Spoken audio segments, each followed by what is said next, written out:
देखिए, ये जो वक्फ बिड का जो अमेंडमेंट बिल लाया गया है, वो एक शरारत के तौर के ऊपर एक और कोशिश की जा रही है मोदी साहब उनकी हुकूमत के ज़रिए कि मुसलमानों को किस तरीके से टारगेट किया जाए।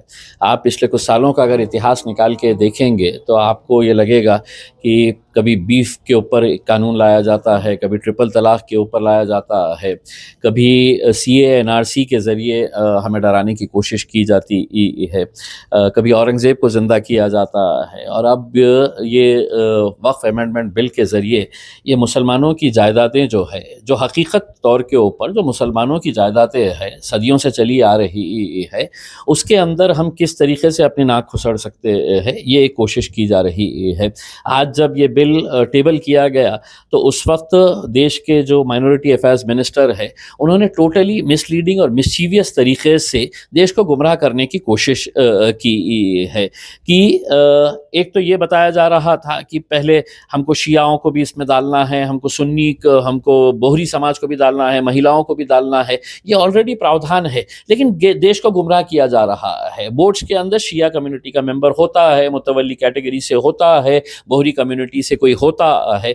ये होने के बावजूद भी ये सिर्फ देश को गुमराह कर रहे। देखो कि हम मुसलमानों के साथ कितना इंसाफ करना चाह रहे हैं, फिर महिलाओं को इसके अंदर डालने की बात की जा रही है। मैं तो नरेंद्र दामोदर मोदी साहब से ये सवाल करना चाहूँगा कि मोदी जी, ये बताइएगा कि आपने 5 दिन का अधिवेशन बुलाया था महिलाओं को 50% रिजर्वेशन देने के मामले में, तारीख क्यों नहीं बताई, कब से इम्प्लीमेंट करने वाले हैं? क्यों 2024 के अंदर महिलाओं को इंसाफ नहीं दिलाया गया? उनको जो हक मिलना चाहिएगा, सम्मान मिलना चाहिएगा, वो क्यों नहीं आपने 2024 के अंदर दिलाया? आप ये समझ रहे हैं कि महिलाओं को वक्फ बोर्ड के अंदर डालकर आप उन्हें सम्मान दे देंगे? आपके सम्मान का मतलब ये है कि महिलाओं को लाडली बहन का दर्जा देकर उन्हें हाथ में 500 रुपये, कभी 1000 रुपये थमा दिया जाए तो उनको सम्मान मिल जाएगा करके उसमें।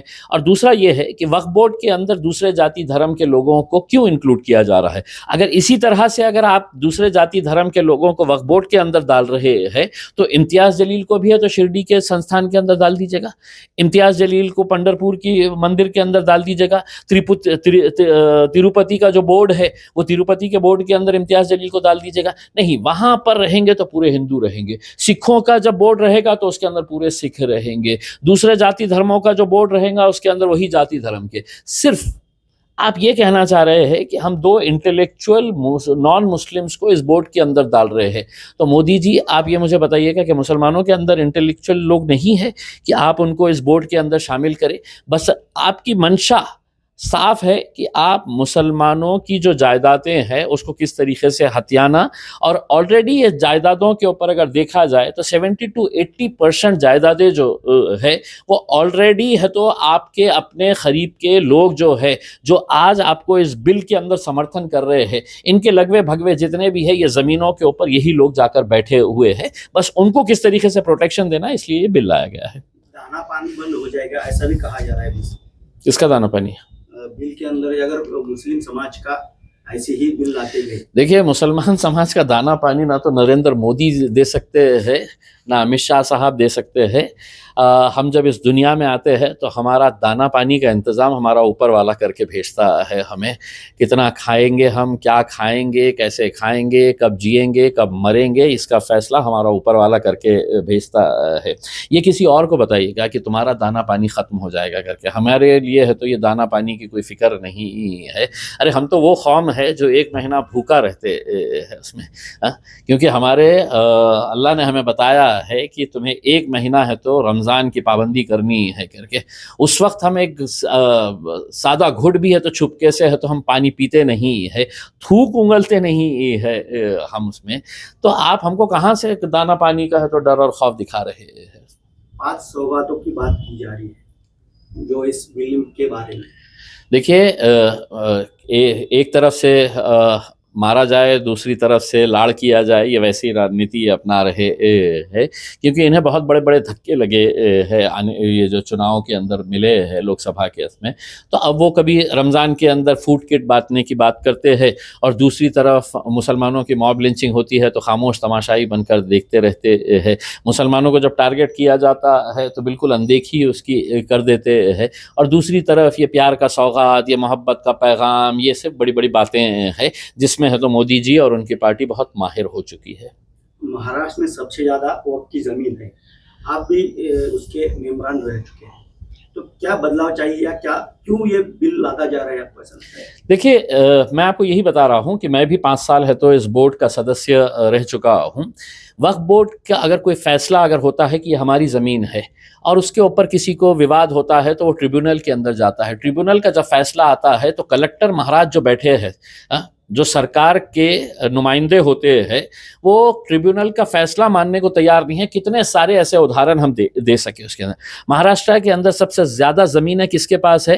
तो सरकारी विभागों के पास है, जो वक्फ बोर्डों की ज़मीनें इन्होंने हथिया लिए हैं। अब इस नए कानून के तहत कलेक्टर महाशय तय करेंगे कि ये ज़मीन सरकारी है या वक्फ की है। अगर उन्होंने ये फैसला कर दिया कि ये सरकारी है, तो जो पीड़ित है, जो एग्रीव पार्टी है, उसका काम रहेगा कि तू जा अब लड़, अदालत के अंदर, हाई कोर्ट में लड़, सालों साल निकाल दे, फिर उसके बाद सुप्रीम कोर्ट के अंदर जा और सुप्रीम कोर्ट के अंदर सालों साल निकाल दे। अगर सुप्रीम कोर्ट के अंदर अच्छा वकील जज अगर बैठा हुआ है तो वो इंसाफ देगा, वरना अगर उसको रिटायरमेंट के बाद राज्यसभा की सीट चाहिए या नेशनल ह्यूमन राइट्स कमीशन की सीट चाहिए, तो वो फैसला किस हिसाब से करेगा ये भी अच्छी तरह से आप जानते हैं। या फैसला करते वक्त चीफ जस्टिस की तरह कहेगा कि मैं भगवान से है तो कुछ मांग रहा था कि वो मुझे है तो मदद करे ये फैसला लेने के अंदर, जैसा बाबरी मस्जिद के ताल्लुक से लिया गया था कि भगवान से है तो उन्होंने है तो कुछ मदद मांगी थी उसके अंदर। तो अगर ऐसे जजेस अगर बैठे रहेंगे तो वहाँ पे भी हमें इंसाफ नहीं मिलेगा। लेकिन इम्तियाज़ जलील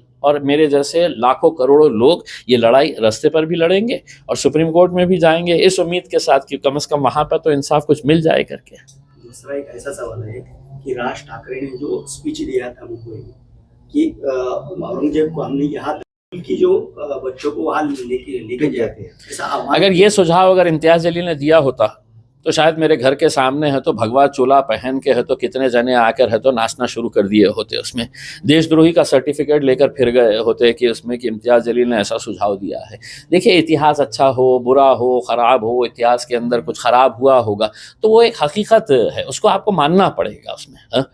अगर सिर्फ औरंगज़ेब की अगर बात करते हैं तो गुजरात का भी एक इतिहास है, आप उसको कितना भी मिटाने की कोशिश करें वो मिटने वाला नहीं है, उसमें वो हकीकत रहेगा और सदियों तक ये याद रहने वाली चीज़ है। तो मेरा ये कहना है कि राज ठाकरे साहब ने जो कहा है वो बिल्कुल सही बात है कि आपने दिखाना चाहिए कि साहब ये दो के बीच में ऐसी लड़ाई हुई थी, इसके अंदर ये मारा गया था, इसके अंदर ये ऐसा हुआ था, इन्होंने ये अत्याचार किए थे, इन्होंने ये जुल्म किए थे करके। वरना आप इतिहास को अपने हिसाब से लिख दीजिएगा उसमें, आप पूरी इतिहास की किताबों को फाड़ दीजिएगा उसके अंदर और अपने हिसाब से नई किताबें बनाइएगा और उसके अंदर आप चला दीजिएगा कि आपको जो अच्छा लगता है करके। राज ठाकरे ने मेरे हिसाब से सही बोला है। शुक्रिया।